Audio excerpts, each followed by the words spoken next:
eu não me esqueci do Setembro Amarelo.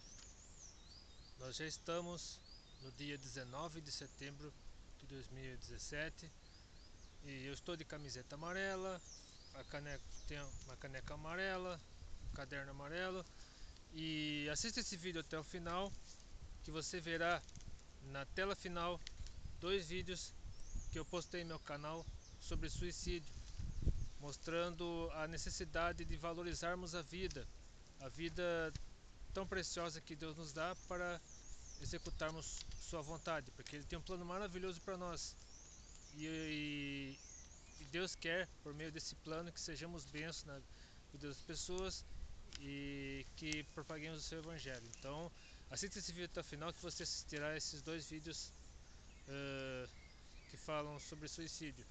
E o assunto deste agora é a existência de ídolos em nossas vidas, porque ídolo não é apenas uma imagem de escultura ou uma divindade pagã. Ídolo é qualquer coisa que nós colocamos acima de Deus em nossas vidas. Pode ser um objeto, dinheiro, pode ser uma coleção, um time de futebol, um artista, alguém, uma série literária, uma série de televisão, pode ser também uma pessoa do nosso meio, um ente querido, até mesmo um cônjuge, namorado, enfim.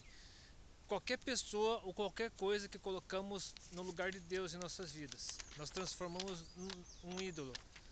E eu quero resumidamente falar a respeito do que a Bíblia diz a respeito disso, que existem muitos textos bíblicos sobre idolatria na Bíblia, como Isaías 44 e tantos outros, e só que eu quero ater-me especificamente a esses textos para que você possa, até para que você tenha interesse em estudar mais a Bíblia a respeito desse assunto e buscar mais subsídios na palavra de Deus para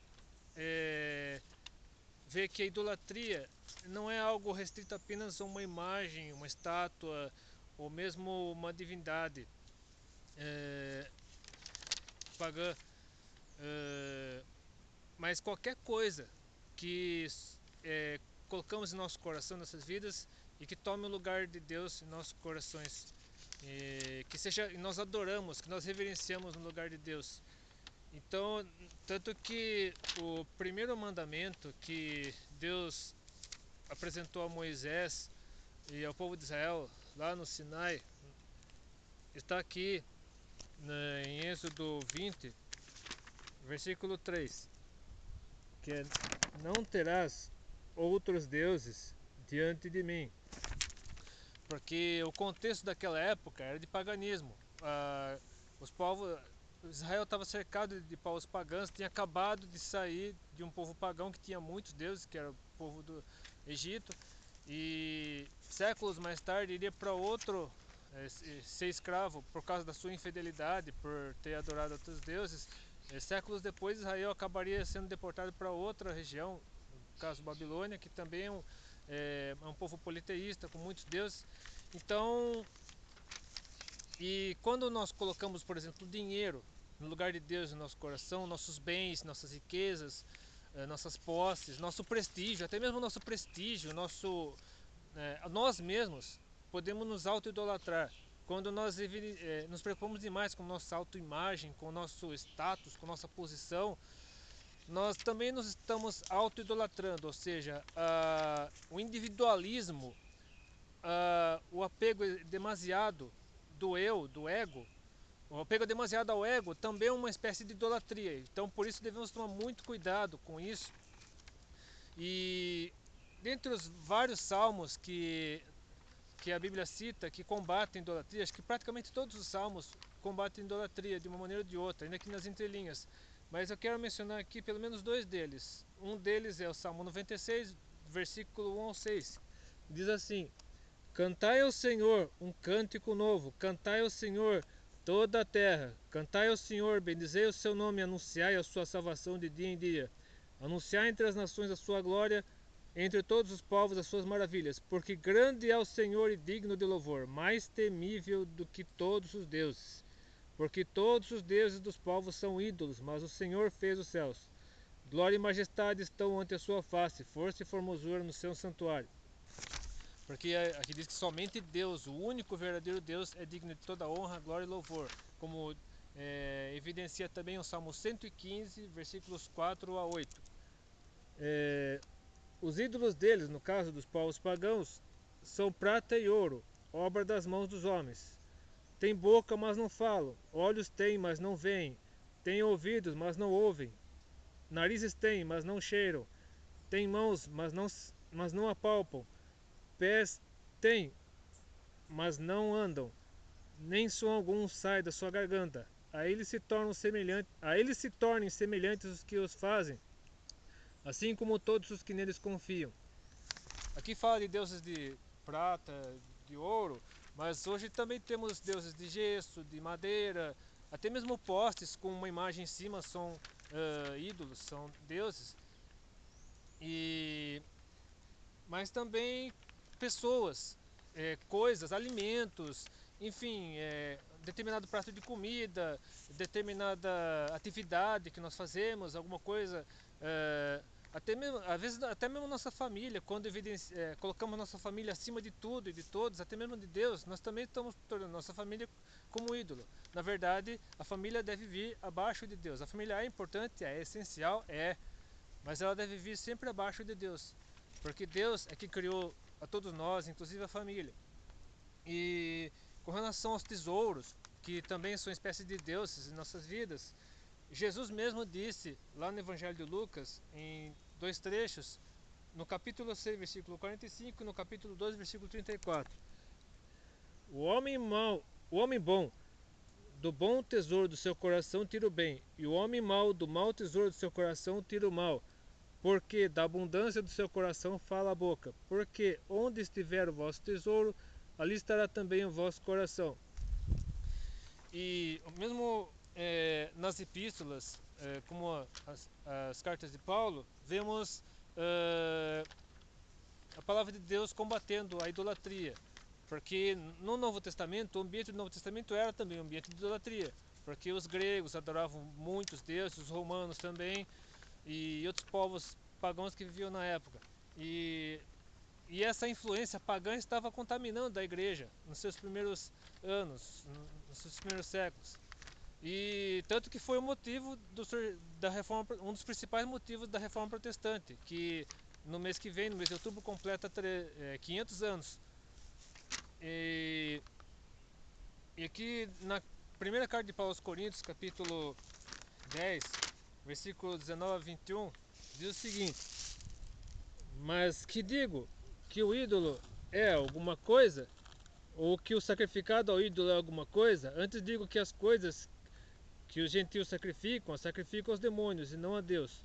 E não quero que sejais participantes com os demônios. Não podeis beber o cálice do Senhor e o cálice dos demônios. Não podeis ser participantes da mesa do Senhor e da mesa dos demônios. Porque o paganismo, que estava contaminando a sociedade daquela época e de uma certa forma ainda contamina a sociedade atual, ele que havia alimentos sacrificados aos ídolos, e Paulo aqui estava falando se podia comer alimentos sacrificados aos ídolos e tal. Então estava evidenciando isso, de que nós não podemos ser participantes dessa idolatria. Devemos adorar somente a Deus, consagrar a Deus tudo aquilo que nós temos, tudo aquilo que Deus permite que tenhamos, devemos consagrar a Deus, para que Deus seja soberano, Deus seja excelso, supremo em tudo, até mesmo sobre nossos bens, porque nós somos apenas administradores daquilo que nós recebemos da parte de Deus. Nossa casa, nosso carro, no caso daqueles que têm carro, eu pelo menos não tenho, mas aqueles que têm, conta bancária, enfim, tudo, praticamente tudo que Deus permite que nós tenhamos, tudo que está à nossa volta, até mesmo nossa roupa. Tem gente que tem coleção de sapatos, muitas vezes sapatos que nunca uso. Tem gente que tem coleções de livros. Não que eu ache errado ter coleções de livros.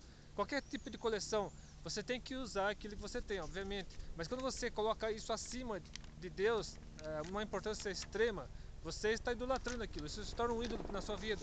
Então, praticamente tudo que Deus permite que nós tenhamos, seja muito, seja pouco, deve ser colocado abaixo de Deus. Deus deve ser o Senhor de tudo isso. Devemos consagrar tudo isso a Deus. E outro texto das cartas de Paulo é a segunda carta aos Coríntios, capítulo 6, versículos 16 a 18, que fala sobre o jugo desigual. O trecho final que fala sobre o jugo desigual. E que consenso tem o templo de Deus com os ídolos? Porque vós sois o templo de Deus vivente, como Deus disse: neles habitarei e entre eles andarei. E eu serei o seu Deus, eles serão o meu povo. Por isso, saí do meio deles e apartai-vos, diz o Senhor, e não toqueis nada imundo, e eu vos receberei, e eu serei para vós pai, e vós sereis para mim filhos e filhas, diz o Senhor Todo-Poderoso.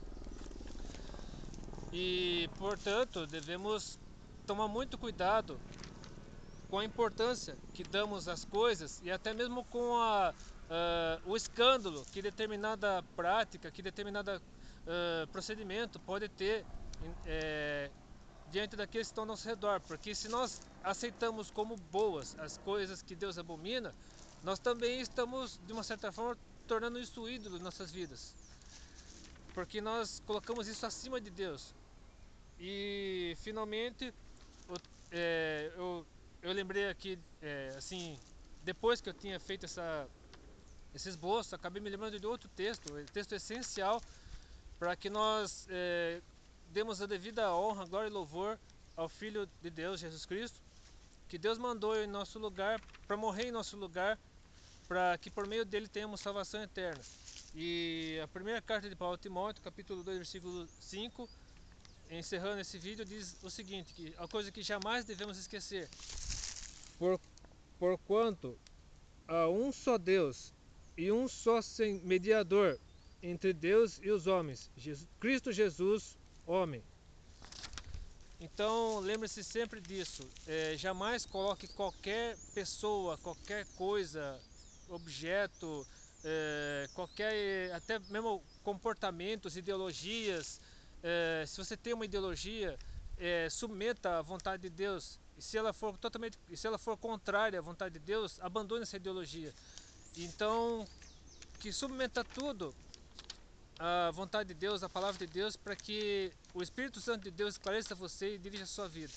Então, se você sente que esse vídeo impactou sua vida e mudou o seu ponto de vista sobre a idolatria, sobre as coisas que você deve colocar em primeiro lugar na sua vida, curta esse vídeo, compartilhe, adicione seus favoritos, inscreva-se no meu canal, mande esse vídeo para outras pessoas. Que Deus abençoe e não se esqueça, a sua vida é preciosa para Deus. Deus quer você como um vaso escolhido nas mãos dele, para fazer a vontade dele, porque ele somente tem o melhor para a sua vida. Somente Deus, por ser eterno, nos conhecer dele, nós sempre sabe o que é melhor para nós. Que Deus abençoe e até depois, se quiser.